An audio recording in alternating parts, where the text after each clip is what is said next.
sincerity within him, and he is ensuring that his state benefits.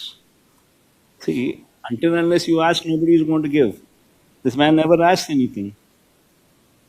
This man doesn't even, one will not even, one would be surprised.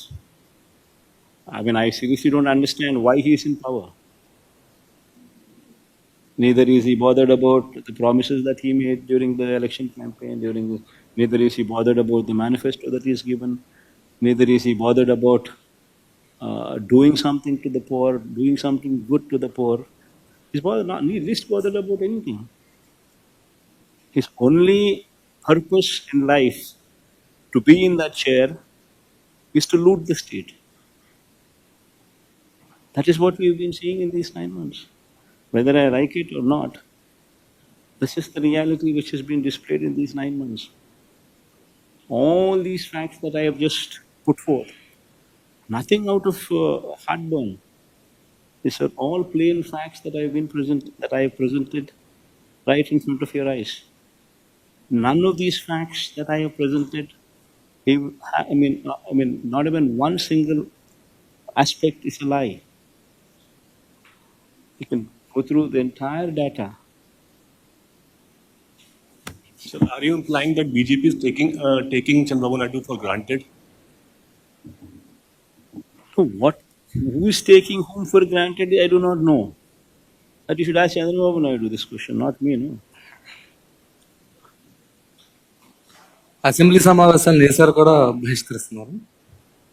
Assembly సమావేశాలు అన్నది మనం బహిష్కరిస్తున్నామనే దానికన్నా you should ask the speaker why is he not responding to the court. స్పీకర్ని అడగాలి. వాళ్ళు హోదా court summons ఇచ్చింది. కోర్టు స్పీకర్ను రెస్పాండ్ కమ్మని చెప్పింది. ఎందుకు రెస్పాండ్ కాదమ్మా? రెస్పాండ్ అయినారు అని అంటే సమాధానం చెప్పాలి కదా. సమాధానం నువ్వు చెప్పాల్సి వస్తుంది, ఇవ్వాల్సి వస్తుంది.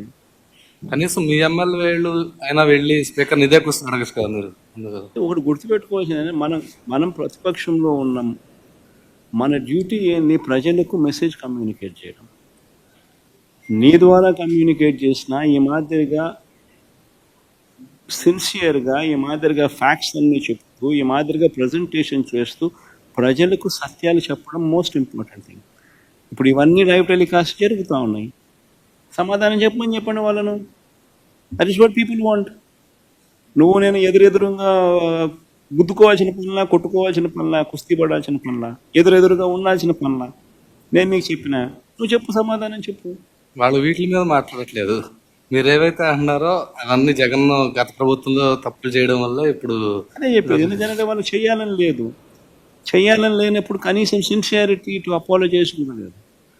నువ్వు చేయాలని ఇప్పుడు చేయలేని పరిస్థితి అని చెప్పి తెలిసి సాధ్యం కాని హామీలు నువ్వు ఇచ్చావు.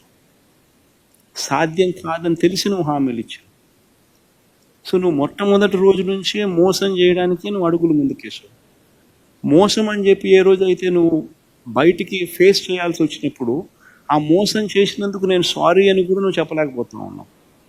ఆ చెప్పి చిత్తశుద్ధి, సిన్సియారిటీ కూడా నీలో లేదు. దాంట్లో కూడా నువ్వు ఇతరుల మీద ఏలెత్తి చూపించి ఎందుకు నేను చేయలేకపోతున్నాను అని చెప్పి జస్టిఫై చేసే కార్యక్రమం చేస్తా ఉన్నావు. సో దాని అర్థం ఏంది? నీకు సోల్ లేదు.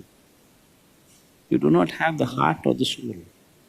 What is very important for a politician. రాజకీయ నాయకుడికి మంచి మనసు ఉండాలి. మంచి మనసు ఉంటే ప్రజలు బాగుపడతారు. అసెంబ్లీకి రాకపోతే